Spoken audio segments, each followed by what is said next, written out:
Two sages, Nambodri and Bhattadri, were walking in a dark forest. They were on their way to the other side of town for a puja, or a ritual. They stopped, utterly lost and frightened. They hesitantly kept walking, jumping in fright at the smallest of sounds. Suddenly, two women appeared. They were beautiful, almost too beautiful. The sages hurriedly went up to the two women, and at once were entranced by their beauty. They told the sages that they shouldn't wander around at this time of hours, and this forest was infested with dangerous yakshis. Yakshis? The sages asked. What is that?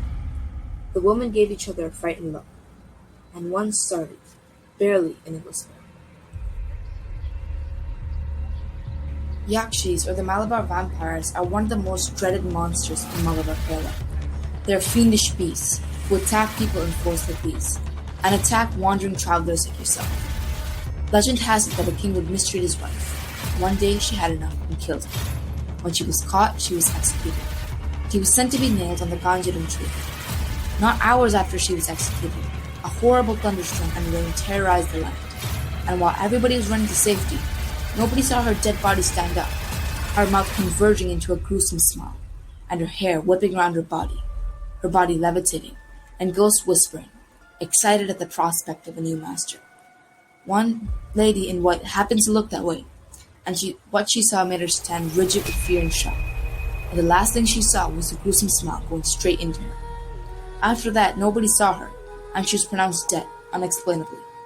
After that, everybody who died an abnormal death, or whose nails fell off at the cross, was a Yakshi. Sages would go missing, and odd piles of nothing but hair and nails were found. People are panicking, frightened, and very vulnerable. Many amulets and trinkets are being sold, but nothing is powerful enough to ward off the Yakshis, I'm telling you. They are feared, far and away, and people aren't going outside this lake. Listen carefully. There are three types of Yakshis. The normal Yakshis. These are shape-shifting beasts who can be humans. Yakshinis, beasts who can turn a person into a woman. And Mohini, a beast whose unearthly beauty can control any living organism she desires, and make it do literally anything.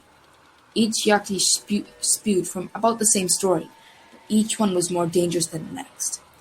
But they all have the same thirst for human blood, and hunger for human flesh that can never be satisfied. There are, to some, worshipped as a god, and are worshipped in some parts of Kerala, but me, I don't think so. I think they're still out there, haunting the souls of the dead, hunger for human flesh. At this point, the sages were definitely getting the choice. And when the two females told Bhattadri and Nambodri that they could stay over at their house and continue their journey, they readily agreed, and joined them back to their hut. Everybody entered the tent. First Bhattadri, then one of the hosts, then a cautious Nambodri.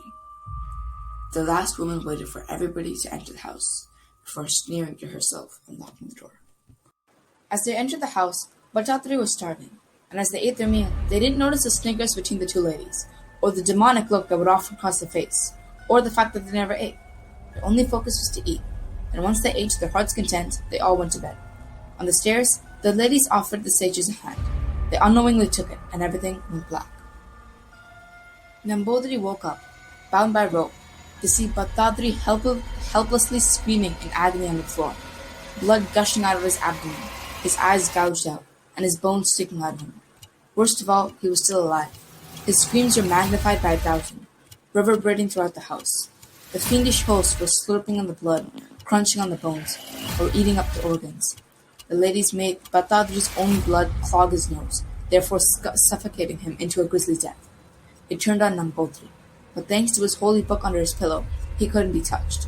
And in the following days, he managed to escape, leaving behind the furious Yakshis, for he was the only one of the 1,000 priests to cross that house twice and live.